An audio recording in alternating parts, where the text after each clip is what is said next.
相信大家平時搭 lift 應該都感受過一種幾奇怪嘅感覺。架 lift 開始向上加速嘅時候咧，你會覺得咧自己突然間重咗啦。相反啦，當部 lift 咧向下加速，你就會覺得自己突然輕咗，成個心咧都離一離。但係咧你咧就冇突然肥咗，亦都冇突然瘦咗，改變嘅咧其實只係架 lift 嘅加速度。咁點解加速度竟然可以改變我哋對重量同埋力嘅感覺呢？而呢一個看似非常普通嘅現象，其實正正就係通往愛因斯坦廣義相對論嘅其中一個入口。咁喺呢一條片呢，我就想簡單咁講下點解重力最後竟然會同幾何拉上關係。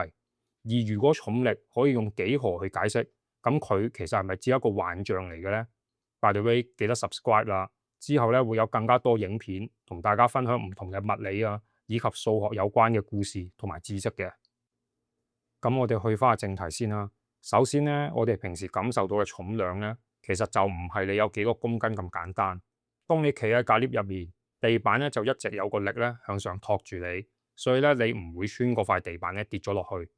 而架 lift 冇加速嘅時候咧，個地板就係用平時嘅力度托住你，即係咧用一個咧同你重量一樣嘅力咧去托住你。咁所以咧你感受到正常嘅重量。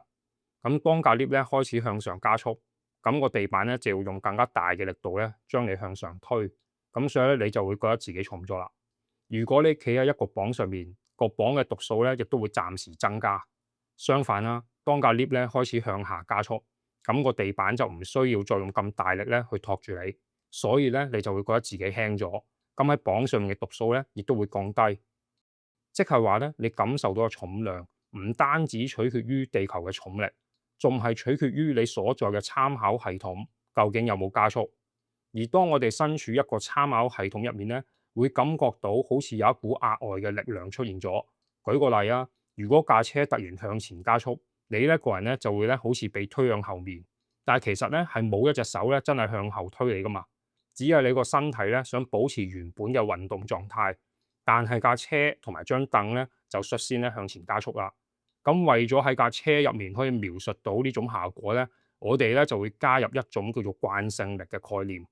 咁即係話咧，有啲好似力嘅效果咧，其實係因為你身處喺一個正在加速嘅參考系統，而大家成日講嘅離心力咧就係一個例子啦。而愛因斯坦最重要嘅一步，就係發現重力同埋呢一種加速效果之間咧，係有一種非常深嘅相似性嘅。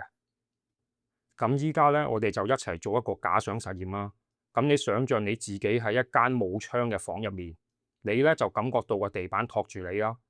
你手上面有一粒波，如果你放手咧，咁粒波咧就會向地下跌啦。咁你好自然就會認為咧，因為自己仲係喺地球上面，咁呢粒波咧就會受到地球嘅重力影響啊嘛。但係其實咧，仲有另一個可能嘅，就係其實你身處過成間房咧，其實可能咧就係一個冇重力嘅地方，只不過成間房咧不斷咁向上加速，你腳下嘅地板咧繼續有個力咧將你向上推，咁所以咧你感受到咧有重量。而當你放開手嗰一刻咧，粒波咧其實咧就冇同嗰間房咧一齊向上加速啦，其實咧反而咧就係個地板咧向上加速咁追住嗰粒波，但係你喺間房入面睇咧，你就會覺得係粒波咧向下跌。咁換句説話嚟講咧，一間向上加速嘅房係可以製造出同重力非常之相似嘅效果嘅。咁呢個正正就係愛因斯坦所講嘅等效原理啦。咁簡單版本嚟講咧，就係喺一個夠細嘅範圍入面，加速造成嘅效果同重力造成嘅效果咧，係可以相似到你根本上係分唔到出嚟。咁所以愛因斯坦就開始諗啦，如果重力可以同加速度係咁相似嘅，咁重力其實會唔會根本唔係一股普通嘅力呢？咁當我哋講到形狀或者幾何咧，大家可能就會諗起三角形啊、圓形啊、角度啊，或者初中嗰啲數學啊。但係幾何真正研究咧，其實喺空間入面距離啊、方向，所謂一條最直嘅路究竟點樣定義？我哋平時喺平面上面畫一條直線咧，當然好簡單啦。但係如果你生活喺一個彎曲嘅表面上面咧，所謂最直嘅路咧，就未必係畫出嚟望落去最直咧嗰條線。咁例如咧，地球嘅表面咧就係彎曲噶嘛。咁我哋舉個例啊。咁假設你係由赤道開始一直向正北嘅方向行，而且全程咧都冇向過左或者向右轉，咁你最後會去到邊呢？你最後係會行到北極噶嘛？咁有另一個人都係由赤道，但係另一點同樣開始向北行，咁佢最後咧亦都係會去到北極。咁其實呢兩條友咧一開始行嘅路咧，其實咧睇落去咧就係平行嘅，但係最後行出嚟點啊？咪就喺北極度相交咯。咁所以喺平面嘅幾何入面咧，我哋知道平行線咧就永遠唔會相交，但係喺球面幾何入面咧，成個遊戲規則咧就唔同咗。咁所以所謂最直嘅路咧，就唔一定係平面上用間尺畫出嚟最直嘅直線，更加準確嘅意思係咧，喺一個特定嘅幾何空間入面，唔需要額外轉方向，最自然前進嘅路線咧，我哋咧就會叫做咧係一條直線。咁愛因斯坦咧就係將呢個概念由空間推廣到去時空啦。而當我哋平時講位置咧，就只會講前後、左右、上下。但係如果你要描述一件事點樣發生咧，仲要講埋係咩時間發生㗎嘛。咁所以喺物理學入面咧，我哋就唔單止研究三維空間，仲會將時間咧一齊考慮。咁呢一個空間同時間一齊考慮嘅性質咧，我哋咧就會叫做時空。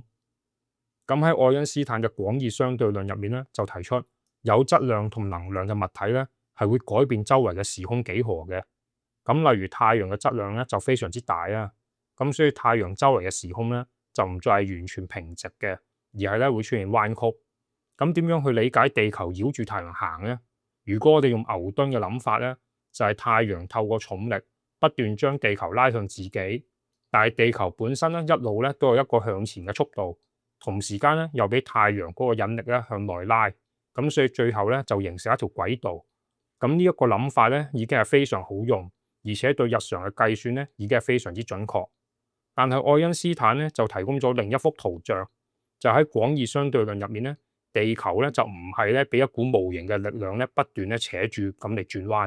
而只係地球沿住太陽周圍彎曲咗嘅時空入面，用最自然、最直嘅路徑去前進。而呢一個所謂嘅直線咧，已經係一個四維空間又彎曲咗嘅時空入面咁樣定義嘅。而當佢投影翻落去我哋熟悉嘅三維空間入面咧，就會變成一條睇落去係彎曲嘅軌道。咁既然地球只係沿住彎曲時空入面最自然嘅路去行，咁究竟重力係咪根本唔存在呢？其實重力嘅效果咧係完全真實嘅，但係咧你唔一定要將佢睇成為一股普通意義下嘅力噶嘛。咁地球的確係會圍住太陽公轉啦。咁蘋果咧亦都真係會跌落嚟啊！有冇揼中咗牛頓個頭咧？我就唔知啦。咁所以其實重力咧唔係一個心理作用嚟嘅，亦都唔係幻覺。咁只喺牛頓力學入面咧，我哋將重力咧就描述成物體之間互相吸引嘅力。但係只係去到愛因斯坦廣義相對論入面咧，我哋咧就將佢咧更加深一層咧咁嘅解釋，就描述成係質量同埋能量改變咗時空幾何之後，物體咧就沿住自然路線運動出嚟嘅結果。咁其實兩個理論喺普通情況下咧，往往計算出嚟嘅結果咧都係非常之接近。咁所以喺日常嘅計算咧，用牛頓重力嗰種諗法咧已經非常之夠用。但係當個重力非常之勁，而且咧當件物件喐得非常之快咧，你想咧好精確咁樣去做計算咧，咁愛因斯坦嘅相對論咧嘅描述咧，你就唔會去忽略啦。咁嚟到呢一度啦，可能大家都會覺得呢啲咩彎曲時空啊、廣義相對論啊，全部都係你哋班理論物理學家先諗出嚟嘅嘢啫。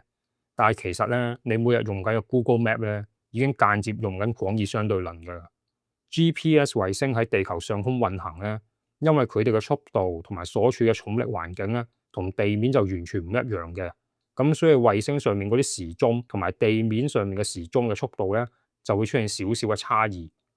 呢一個差異咧，雖然每日咧就係非常之微細，但係 GPS 咧就係要需要咧極精準嘅時間去計算你同衛星之間嘅距離，從而咧就幫你定位噶嘛。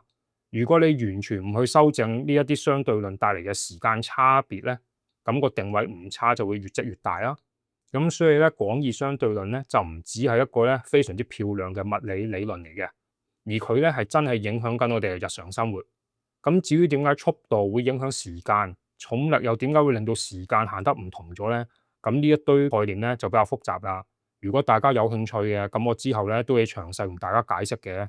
咁嚟到呢度俾個小總結啦。其實你可以話咧，成個廣義相對論嘅故事咧，由你平時搭 lift 嘅時候咧，都開始慢慢咧咁樣滲入你個腦噶啦。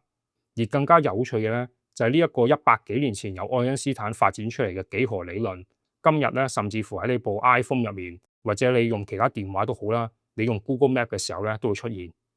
By the way，如果你中意呢類型簡單嘅分享物理片咧，就記得 like、subscribe 同埋 share 出去啦。咁之後有時咧就會講翻好似今日咁簡單嘅嘢啦，有時咧又會深入少少嘅，咁就希望大家繼續支持啦。